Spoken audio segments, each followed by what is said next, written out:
And it's also said that it's the days leading up to the supermoon or the full moon and the days after. And I can testify to that. Here we are a few days after the supermoon, and I'm feeling fairly strong emotions. And I want to make this podcast because perhaps some of you are feeling it as well. Now, I did a little bit of reading, and some interpret the effects of the supermoon to be one that's energizing. In a series of full moons, this particular one, and there's definitely been more emotional times. But sometimes there might be certain days, and I don't like to talk about the other side of sitting outside. I've talked about the light side of it, which is sitting outside under the sun, boosting serotonin during these winter months when some of us suffer from depression, seasonal affective disorder, from just not enough serotonin, and cabin fever. And I'm going through all those things right now. And so, probably one of the more challenging time of the years for me is now, for a lot of reasons. But I do look forward to spring. I do look forward to things being a little bit different. But yeah, I'm going to talk about it briefly without showing pictures. But you are looking at one of the pictures of the supermoon that I took with my Canon the other day. There's a lot of geoengineering, and I think it's played a role in a number of people getting sick in recent months. And I think that's obvious. I think I'm stating the obvious. I think we all know that. We shouldn't beat ourselves up for not taking as great a care of ourselves as we should. I've been beating myself a little bit over my teeth. My teeth have been hurting me. I've been losing a lot of sleep. Um, it's not a big deal. There's a lot of sleep that somebody might lose if they're not warm enough, or if they don't have the right mattress, or certain things I'm still learning how to do. I'm still learning how to live off grid with finesse without it being so rough. Even though I talk about complex subjects, I'm also a human being who's learning to adapt to certain things. And to walk into 2018 with a lot more finesse than last year, dealing with isolation. I appreciate, right, living alone and having my own space and certain things. But it takes personal discipline. It takes personal discipline to write, to tackle certain subjects and read certain books. That takes personal discipline and personal focus. I want to accomplish more. Several years ago, I started like 5 websites. So it's not just alexansory.tv. There's 4 others. One of those domains I'm thinking about letting go because I don't have the energy to run it. I think that's the dailymatrix.com. So I see the potential that I have in this world, and it's larger than what I'm doing. But it requires a lot of energy and a lot of focus. And I'd like to. Somebody asked me, what would I ask God for, or the Creator? One of the things that if I can have anything, I would certainly travel and I would have a great time. And I would enjoy some creative projects with others. And I know I'm being really broad, right? But there'd be a lot more action. And I'd like to believe there's time left to travel the country, to do a lot of really amazing things, to meet some interesting people, maybe to make some interesting documentaries, maybe to produce something with somebody else and we get it done in a few days. Maybe learning a musical instrument, maybe having a pet later in my life. But it's going to be doing other things other than living off the grid full time. I see myself paying off this land within 2 years. I see myself possibly, right? I was talking about silver investing earlier, but then I also think about the value of maybe making a land payment early for the month and being a little bit more grounded with economics than even investing in silver. But I find it and other subjects to be quite interesting. Um, but ultimately, it would be great to remain in a somewhat healthy state physically, because I do struggle, even though I'm somewhat young to some of you, with the fear of growing old and the realities of growing old. And it happens. I'd like to see myself doing new things in the 2020s. I'll be in my 40s then. certain things, nature will have taken its course, so to speak, and we're all growing older. I don't like to think that my best days are passing me, living off the grid, speaking into a laptop. I speak in favor of humanity, right, over the machine. Yet the reality of the situation is it's me and this machine in this off-grid location, reaching the world. And I want to use the machine for the highest good, but I don't want to become a machine. I want to use the machine to promote human attributes, to mindfully use the machine in the day and age where the machine itself replacing human beings and being an interface, if you will, even for relationships and friendships, seems to be a major topic within our society and the influence that it has. I'd like to see in 2008, 2018 rather, myself, a more mindful use of this technology and our ability to communicate. Um, Without me actually physically having to be somewhere else in another city. On my own platform, I can reference other conferences or great work that other people are doing. Honestly, I don't really want to speak ill of anyone publicly. I want to see more good that others are doing. That's why when I look at some of these videos produced by people in their bedrooms, um, people that are talking about how they're surviving, whether one could call it a psychic attack or a spiritual attack, there is a lot of really good information right now that's on YouTube from people all across not only in this country but this planet, including the UK, where there's a lot of quote unquote targeted individuals.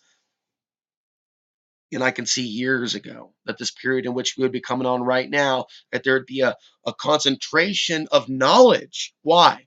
Because there's a lot of humans now with access to YouTube that are going through the same stuff. There's even people out there that are starting to talk about, spiritual attacks in the internet. Right? This is somewhat of a new topic. I mean, we can find books talking about spiritual protection that have been, written 50 years ago, or 100 years ago. I have one book over here written in 1930 called Psychic Self-Defense. I haven't read the whole thing, but it's a book I picked up a few months ago. It's known as one of the classics. But here we are living in the day and the age of the internet. Here we are living in the day and the age of the DNA databases. Here we are living in the day and age of the satellites.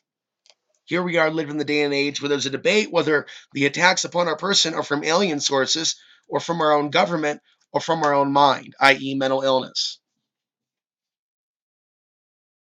And it seems that humankind has a long way to go before taking a real stab at some of these topics. Well, one of the videos was talking about the supermoon energy being a boost for some of this. And it being a portal. And she recommended staying off the internet. She recommended turning off the TV. She let me make sure that I give you the title of this video. Because instead of, let me plug this in here. Instead of going on and on and on or playing her video, and that could take like an hour. Okay. I'm going to give you, write this down and check it out. Come back and comment if you like. Okay. This lecture is about an hour. I benefited from some of the advice. I think some of you can benefit from some of the advice. Let's see, where is it? It was just a few days ago that this was downloaded. Okay.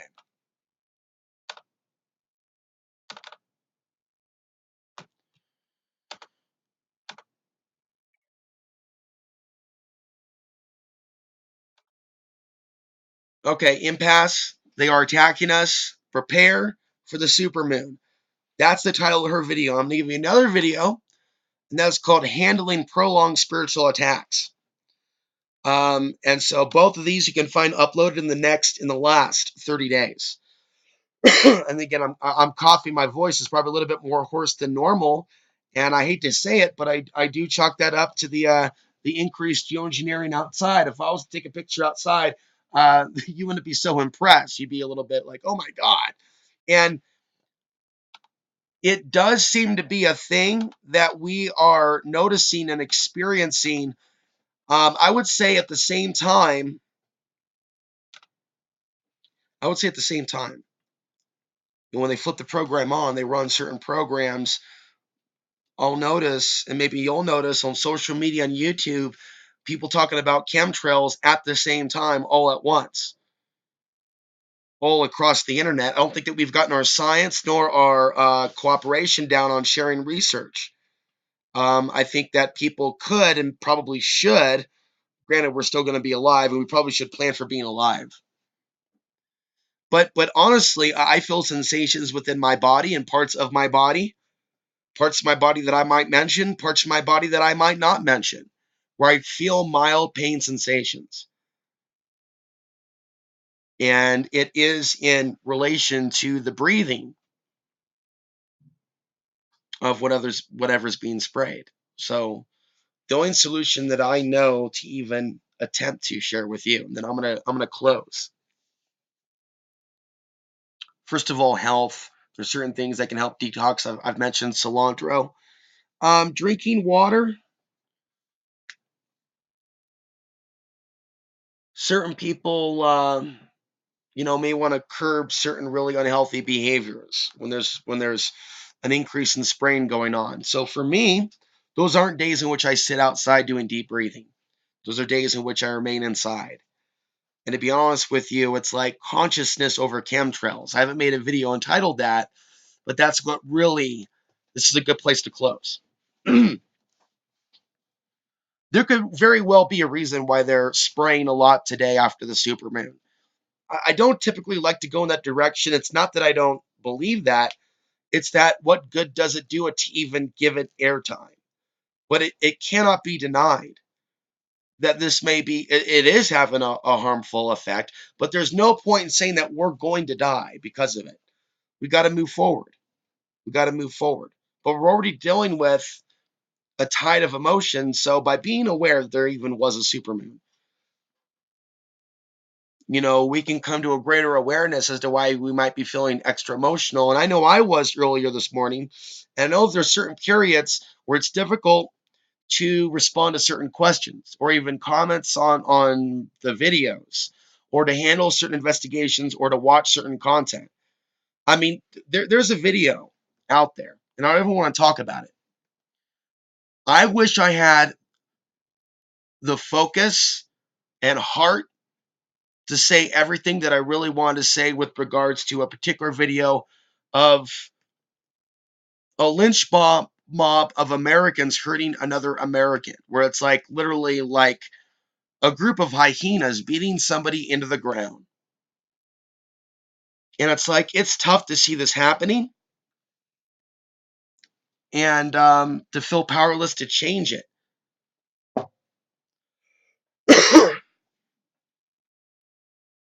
But because of the emotional charge regarding certain things, right? I'm not bringing that video footage to you right now, but it weighs on me that we live in this kind of a world. But my higher self knows that that's part of the spiritual attack right now upon our persons, if you will, upon our spirits. As we look in the news and we see these frightening things about potential world war with Iran or North Korea, we see Americans hurting Americans, we see a political gang fighting, we see other things on social media that seems to be there to put us into a really defensive, frightened state of consciousness. In the future, I'm probably going to need to delete my Facebook account again because I'm seeing an increase in the same type of stuff that I wanted to get away from last year. So, the last thoughts that I'll share with you, on your own, look up different ways of grounding yourself. Deep breathing. I wouldn't deep breathe, though, outside necessarily if there's obviously an abundance of air pollution. But then again, what are you going to do, right? But whatever elevates whether it be soft music, reducing time on the internet, um, reading a book. Again, consciousness over chemtrails, so we can do certain things, but the rest of us is in our hands. Checking out, say, a Coast to Coast interview from the old school with Bruce Lipton on Coast to Coast. I don't agree with everything some of those positive thinkers have to say about reality, just like some of you don't agree with everything that I have to say, but you enjoy listening to my content. But I think that positive thinking has a role to play, right? In the DNA's ability, in some cases, to override whatever the geoengineering may be doing to our DNA. And I'll pause and be back with more.